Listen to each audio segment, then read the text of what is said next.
আল্লাহ তাআলা আপনাকে আমাকে যে অত্যন্ত সুন্দর করে বানিয়েছেন, চমৎকার ভাবে বানিয়েছেন, এই জন্য আল্লাহ রাব্বুল আলামিন চারটি কসম খেয়েছেন। সুবহানাল্লাহ। তার ভিতরে এক নম্বর কসম আল্লাহ রাব্বুল আলামিন বলেন ওয়াত্তিন, তিন ফলের কসম। কি ফল?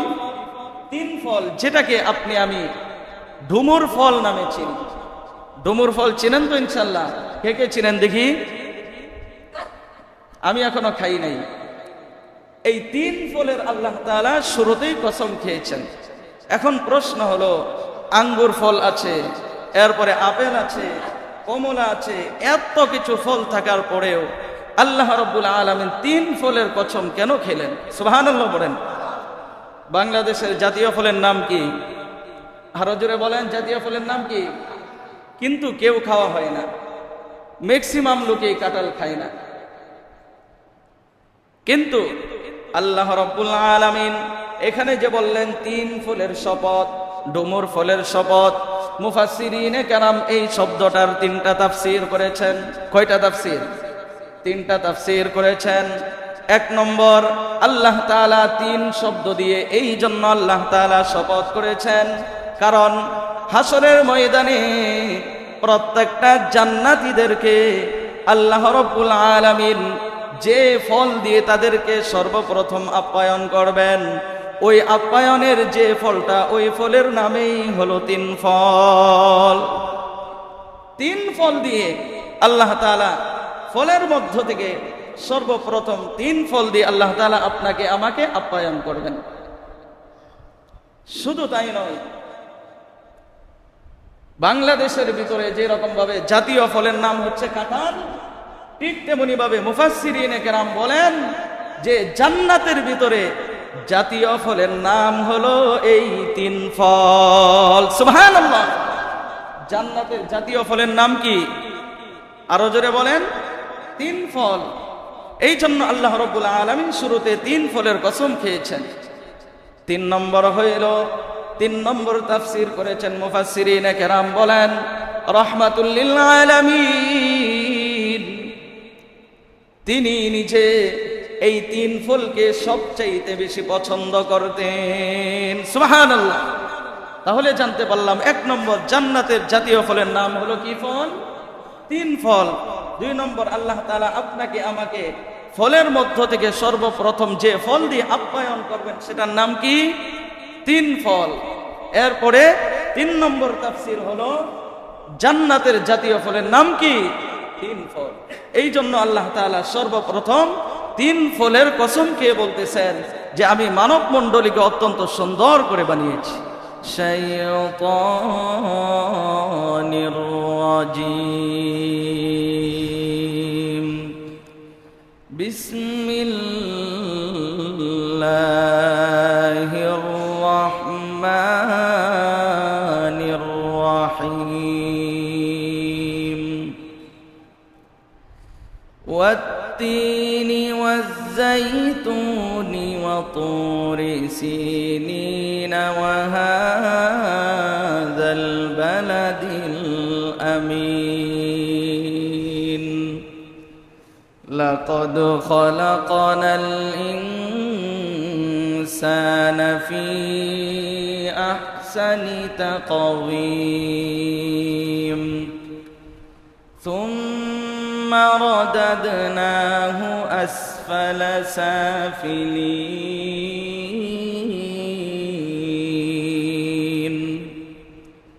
ইল্লাল্লাযীনা আমানু ওয়া আমিলুস সালিহাতি ফালাহুম আজরুন গায়রু মামনুন,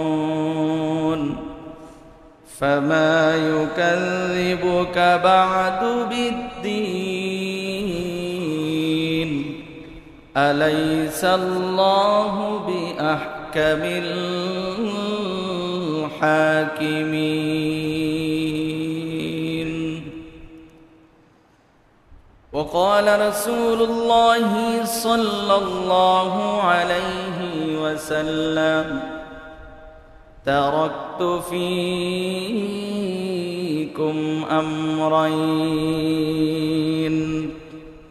لن تضلوا ما تمسكتم بهما كتاب الله وسنة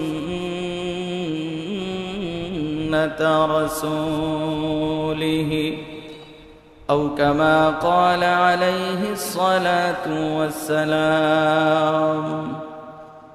وقال الله سبحانه وتعالى في شان حبيبه ومحبوبه آمرا ومخبرا إلى يوم القيامة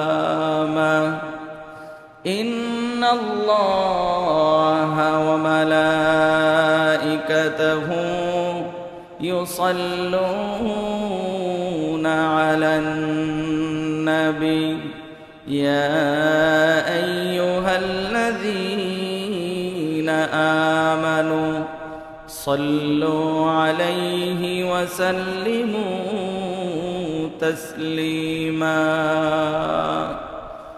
আমরা সকলেই যেন রাহমাতুল লিল আলামিনকে স্বপ্ন যোগে দেখতে পারি, এইরকম আশা নিয়ে, অন্তরে ব্যথা নিয়ে, অশ্রুসিক্ত নয়নে সকলেই দুরূদে ইব্রাহিম পাঠ করছি, সকলেই পড়ছি আল্লাহুম্মা সাল্লি আলা মুহাম্মাদ ওয়া আলা আলি মুহাম্মাদ ইন্নাকা হামিদুম মাজিদ। আল্লাহুম্মা বারিক আলা মুহাম্মাদ ওয়া আলা আলি মুহাম্মাদ كما باركت على إبراهيم وعلى آل إبراهيم إنك حميد مجيد.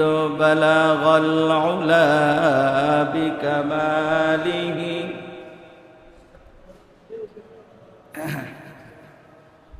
حسنت جميع خصاله صلوا عليه وآله. मुझे कुछ मिले या ना मिले मोहम्मद मिले, यानी वो शई जिसे अल्लाह मिले। बलगल उला बिकमालिही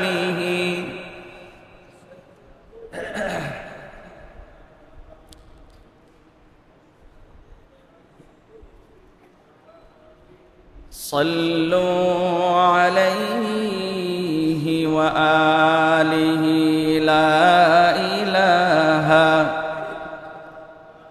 ला इलाहा इल्लल्लाह, जोड़े ला इलाहा इल्लल्लाह, ला इलाहा इल्लल्लाह, ला इलाहा इल्लल्लाह, ला इलाहा इल्लल्लाह।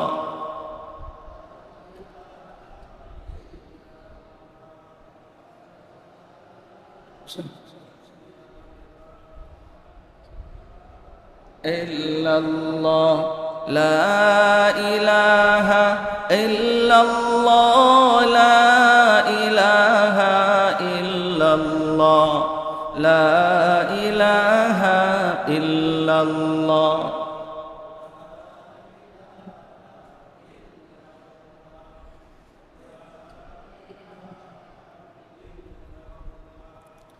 لا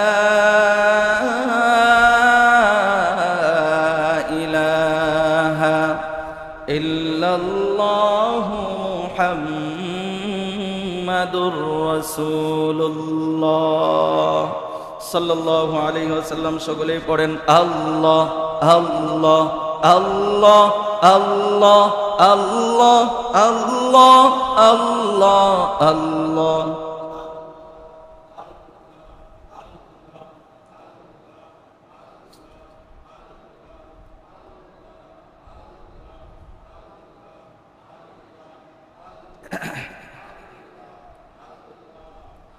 আল্লাহ আল্লাহ আল্লাহ আল্লাহ আল্লাহ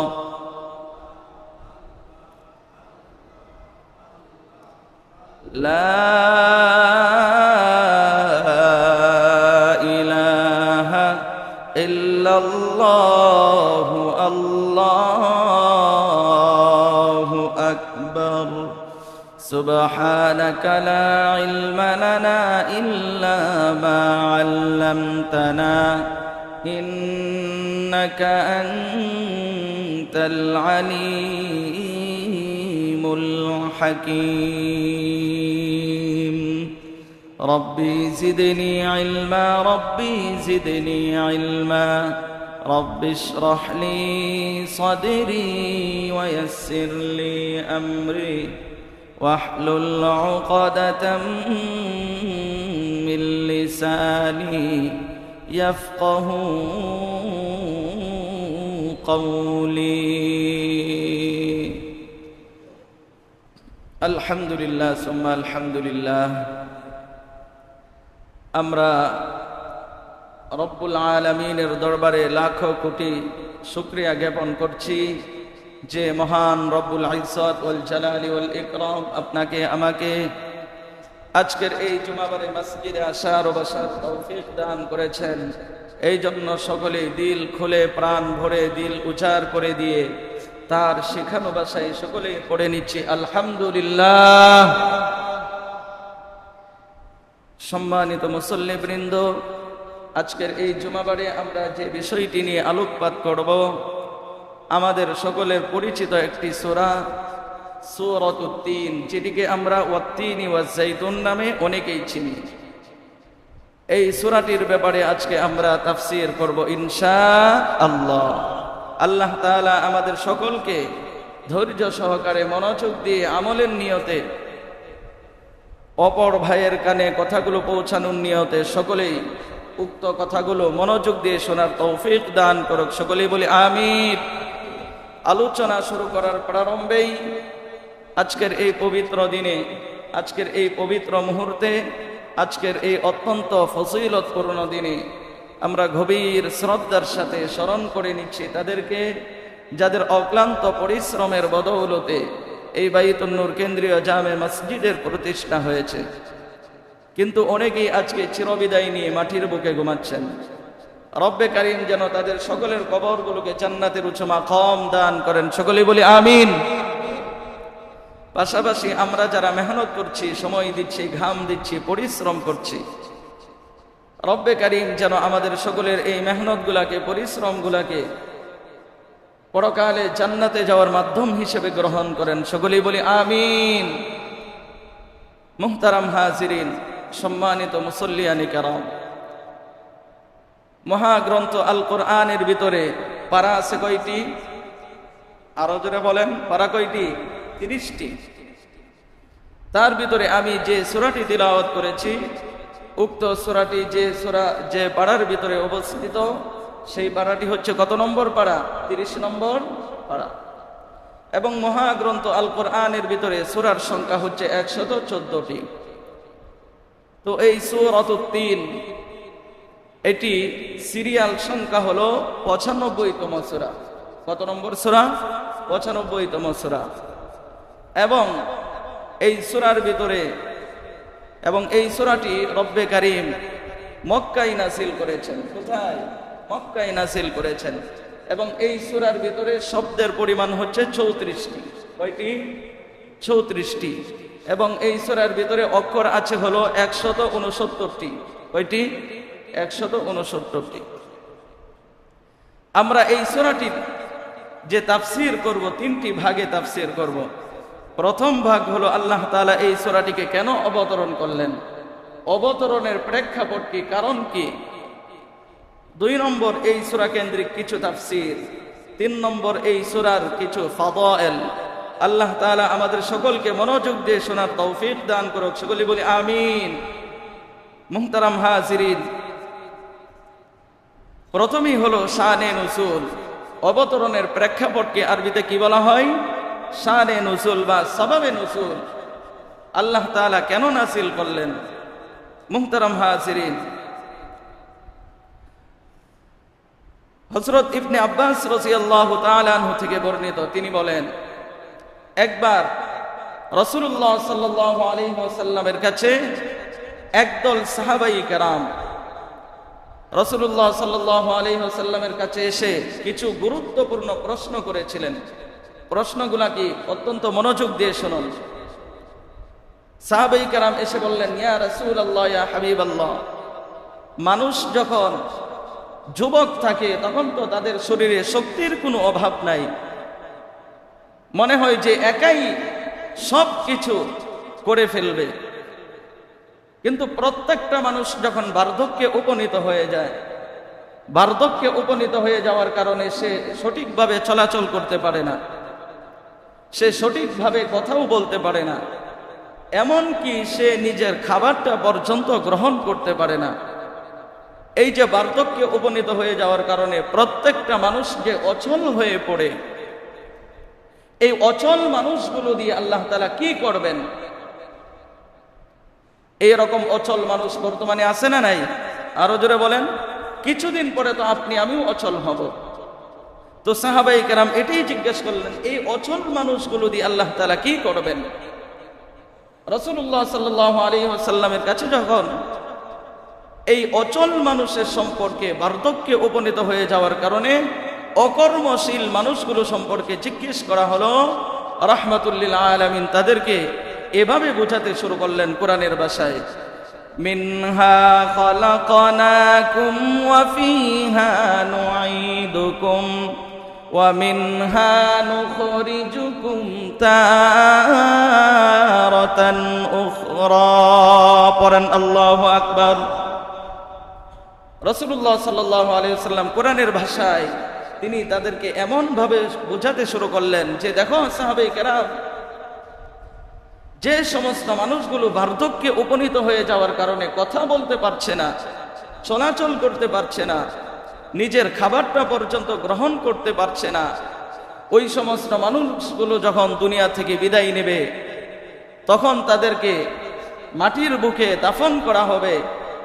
আবার সেই মাটি থেকে কিয়ামতের দিন তাদেরকে পুনরুত্থিত করা হবে।